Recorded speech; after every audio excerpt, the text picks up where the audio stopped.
What's up, guys? This is Nick from Arch City Poker, and in today's vlog, going to be starting yet another new series titled Let's Talk PLO.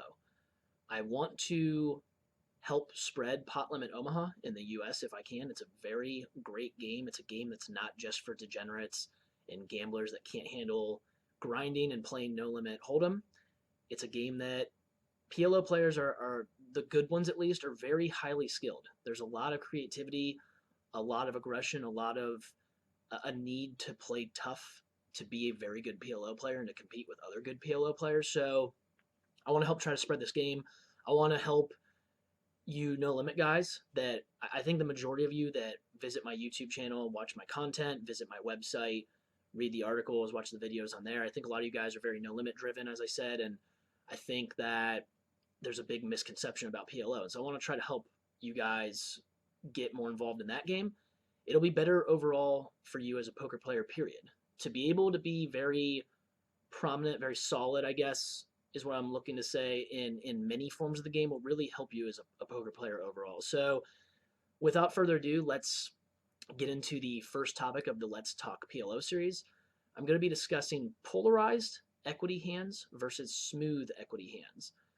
And I know that's probably a lot for a lot of you guys. It probably went over your head completely, but it's a very simple concept. I'm going to explain it in a very simple way. So polarized equity hands are hands that don't hit many flop textures well at all. But when they do hit infrequently, basically, they hit very hard. So these hands are usually going to be your trashy big pairs. Stuff like ace, ace, 9-3 no suit, king, king, 8 deuce single suit, stuff like that. Stuff that's not well connected to where all four of your cards aren't working too well together.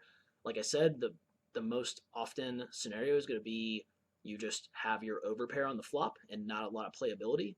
So for that reason, you want pots to be a little bit deeper as far as, higher SPR, more money behind in the stacks, and you want them to be multi-way, because the whole point of playing those types of hands is basically to be set mining. When you flop a set, you're often going to overset your opponent or get a lot of money in versus a draw, and hopefully the draw bricks out when you do get it in. But these hands will, like I said, play much better in multi-way pots and pots where there's a lot of money behind. So you generally don't want to be 3-betting these really trashy big pairs, especially in live low stakes PLO games. The pots are often just going to be multi-way too often, and you don't want to bloat them. So you want to try to get in a little cheaper. You definitely want the pot to be multi-way with these polarized equity-driven hands more often than not. So on the flip side of that, you have your smooth equity hands. These hands are very well connected, usually rundowns of some sort, and then usually at least a suit, hopefully double suited. Hands like Queen Jack 10-9, 9-8-6-5, 7-6-5-4.